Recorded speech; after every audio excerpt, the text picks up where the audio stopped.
মনিকার আজকে শেষ দিন। আর শো না করতে গেলে তোমার আজকে শেষ দিন, তাই তো? এইটা বাড়াবাড়ি হচ্ছে। বাড়াবাড়ি কি আছে? অভিদা মনিকা দিকে একটু বেশি গুরুত্ব দিচ্ছে এবং সেটা দৃষ্টিকটু। কিশোর, সারাক্ষণ একজনকে নিয়ে আলোচনা, যেন আমরা সবাই বানের জলে ভেসে এসেছি, থাকলেও হয় না থাকলেও হয়। অথচ মনিকা দি যখন ছিল না তখন নাটকও করেছি, প্রাইজও পেয়েছি। জানা আর একটা মেয়ে খুঁজে নিয়ে আয় না। আনতে পারি, সে তো আর তোমার মনিকা হবে না। সারাক্ষণ একজনকে তোষামত করে চলা হচ্ছে, যেন সে একাই দল। তুই চুপ করবি? চুপ তো করেই আছি, আর পারা যাচ্ছে না। আচ্ছা বাবা, ঠিক আছে ঠিক আছে, ছাড় তো। না ছাড়বো না। কিশোর, কবিতার সাথে মনিকাদির সম্পর্কটা স্বাভাবিক হওয়া দরকার। এইভাবে দল চলে না। কি বলতে চাইছিস তুই? কি বলতে চাইছি সেটা তুমি ভালো করে বুঝতে পারছো? না, বুঝতে পারছি না। ডিরেক্টর হয়েছো, এত কিছু বোঝো, আর এটা বোঝো না? কিশোর, এসব তুই কি বলছিস কি? এটা ব্যক্তিগত আক্রমণ। সংগঠনে ব্যক্তিগত বলে কিছু হয় না, এখানে সবাই সমান। দলের সম্মান নষ্ট হচ্ছে এমন কাজ কেউ করলে আমরা কেউ ছেড়ে কথা বলবো না, সে যেই হোক না কেন। আমি এমন কোনো কিছু করিনি যার জন্য দলের সম্মান নষ্ট হচ্ছে।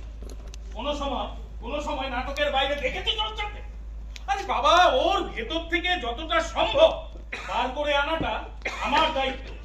তার জন্য আমাকে যা করতে হয় আমি তাই করব। ওইভাবে সবসময় ওর গা ঘেঁষে পাশে বসে কোনোদিন ট্রেনে বাসে কোথাও সিট খালি থাকলে অভিদা বসে না, মনিকাদির পাশে গিয়ে দাঁড়িয়ে থাকে। কখন পাশের সিটটা খালি হবে? রীতিমতো অন্য কেউ বসলে খেপে যায়। যাদের মন তোদের মতো নোংরা, শুধু তারাই এসব কথা বলবে। হ্যাঁ, আমাদের মন না হয় নোংরা, কিন্তু বাকিরা সবাই এই কথাই বলছে, রীতিমতো হাসাহাসি করছে। বাজে কথা।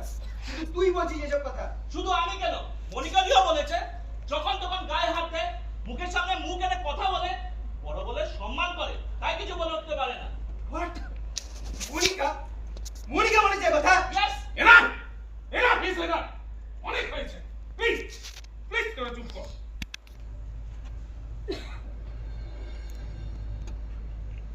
আলোচনাটা এই জায়গায় যাওয়া উচিত ছিল না। ওরা সবাই বাড়ি যায়, আজকে শো হবে না, আমি যেতে পারবো না। তার মানে বললাম তো আমার অসুবিধে, তাই আজকে শো বন্ধ। অভি, প্লিজ। প্লিজ